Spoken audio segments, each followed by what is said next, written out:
Se eu te perguntar agora qual foi o primeiro grande vilão de Naruto, provavelmente o nome que vem à sua cabeça é Zabuza Momochi, um dos lendários 7 espadachins da névoa, o responsável por empunhar a lâmina Kubikiri Bocho. Mas e se eu te disser que talvez o Zabuza Momochi nunca tenha sido um vilão?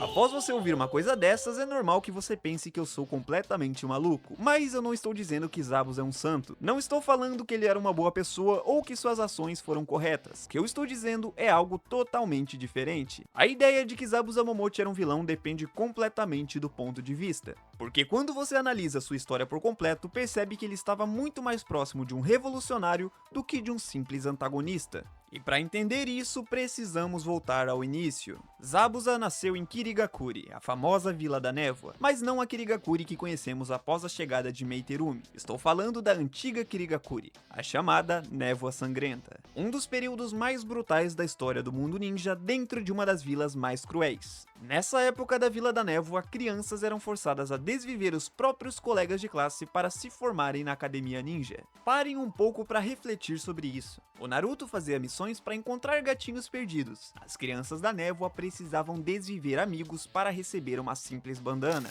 Esse era o sistema, a cultura e a realidade daquela vila. E foi dentro desse ambiente que Zabuza Momochi cresceu. Inclusive, o seu lendário apelido Demônio da Névoa veio justamente daí. Segundo as histórias da vila, ainda quando criança, ele massacrou inúmeros estudantes da academia. Um ato brutal, sem dúvidas, mas também um reflexo direto da monstruosidade do sistema em que vivia. Ao crescer em um ambiente como esse, Zabuza começou a perceber os erros políticos e sociais que sua vila vinha fazendo. O objetivo de Zabuza passou a ser a derrubar o Mizukage, Yagura, o Jinchuriki do Três Caudas. Após seu fracasso iminente, Zabuza foge de Kirigakuri, mas ele não foge por odiar a vila, ele foge porque acreditava que Kirigakuri precisava mudar. E à primeira vista isso pode parecer apenas ambição, parecer apenas uma busca por poder, mas quando analisamos melhor, percebemos que a situação era muito mais complexa. Aqui começa um detalhe que muita gente ignora. Apesar de se tornar um ninja renegado, Zabuza jamais riscou sua bandana. Parece um ato pequeno, mas em Naruto isso tem um significado enorme. Quando o ninja rompe completamente seus laços com uma vila,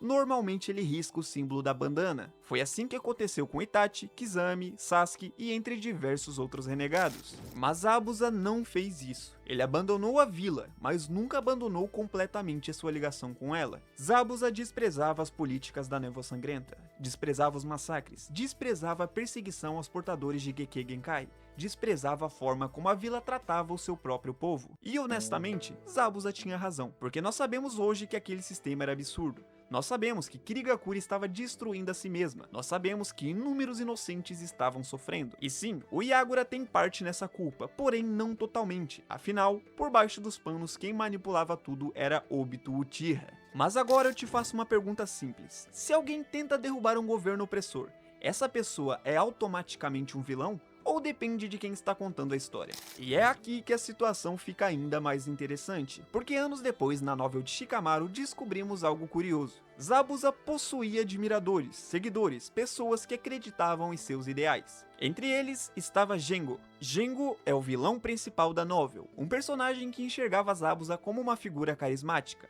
como alguém que lutava por uma mudança necessária. E isso nos obriga a refletir. Se Zabuza era apenas um monstro sedento por sangue, por que ele inspirava tanto as pessoas? E a resposta é muito simples. Porque muitas pessoas também estavam cansadas daquele sistema. Muitos queriam mudanças e muitos enxergavam também os problemas que Zabuza via.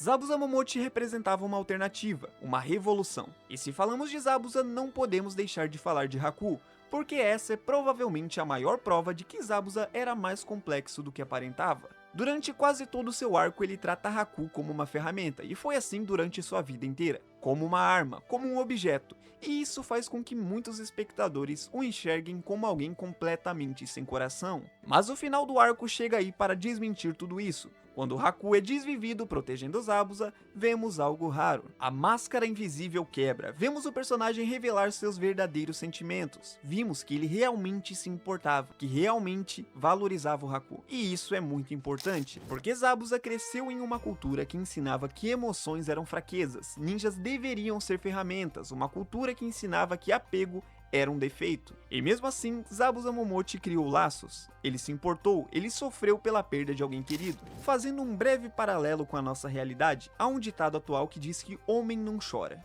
Algo que a sociedade atual insiste em tentar colocar nas nossas cabeças, mas isso não passa de uma bobagem, afinal até Jesus chorou. E com todo esse contexto estabelecido, eu te faço uma pergunta. Quem decide quem é herói e quem é vilão? Porque nós, telespectadores, acompanhamos o Naruto. Nós vemos o mundo pelos olhos de Konoha. Naturalmente, vamos torcer para o Naruto ganhar uma luta, ou o Kakashi, ou até mesmo o Sasuke. Naturalmente, vamos enxergar Zabuza como o antagonista. Porém, e se estivéssemos acompanhando a história de Kirigakure? E se o protagonista fosse alguém da névoa, o próprio Haku? E se víssemos as atrocidades cometidas pelo governo de Yagura? Será que a nossa visão mudaria? Provavelmente sim. Afinal de contas, o mundo ninja nunca foi dividido entre heróis e vilões, foi dividido entre interesses, culturas, nações e perspectivas. Dando um exemplo dentro da obra, para Konoha, Minato Namikaze é um herói. Para muitos habitantes da Vila da Pedra, Minato foi um pesadelo total. Um homem responsável pelo desvivimento de inúmeros ninjas. Quantos daqueles ninjas tinham famílias? Quantos não queriam estar lutando? Quantos foram desvividos apenas porque nasceram do lado errado da fronteira? E essa é a realidade do mundo ninja. E é justamente por isso que Naruto se torna tão interessante, porque raramente existe um lado completamente certo na história, ou um lado completamente errado. E Zabuza é um exemplo perfeito disso. Seus métodos eram extremos, suas ações foram violentas e suas escolhas questionáveis. Porém, as intenções de Zabuza, elas são completamente mais difíceis de condenar. Zabuza queria mudar sua vila, ele queria derrubar um sistema corrupto, queria acabar com políticas que destruíram vidas. E por mais controverso que fossem seus métodos, existe uma lógica por trás deles. Inclusive, até o seu desvivimento reforça essa interpretação. Afinal de contas, a forma como Zabuza parte desse mundo possui muitas semelhanças com uma lenda famosa, a lenda de Benkei. O famoso guerreiro japonês que enfrentou inúmeros inimigos antes de cair, uma figura frequentemente retratada como um herói leal nas histórias tradicionais. Kishimoto claramente buscou inspiração nessa imagem, e isso não parece coincidência. A própria construção da cena final de Zabuza transmite algo diferente de um simples vilão derrotado. Ela transmite tragédia, honra, arrependimento e humanidade. E pelo menos pra mim, esse é um dos motivos que faz Zabuza se tornar um dos personagens mais memoráveis de toda a franquia Naruto. No final de contas, ele não era apenas o inimigo que Naruto precisava derrotar. Ele era a primeira demonstração de uma das maiores mensagens da obra, a de que o mundo não é tão simples quanto parece. Então, eu deixo uma pergunta pra você. Se a história de Naruto tivesse sido contada pelos olhos de Kirigakure, será que hoje estaríamos chamando Zabuza Momochi de vilão? Enfim, guinizada, eu deixo essa reflexão pra vocês e eu espero que vocês tenham gostado desse vídeo. Por favor, se inscreva, comente, deixe o like e eu te espero numa próxima.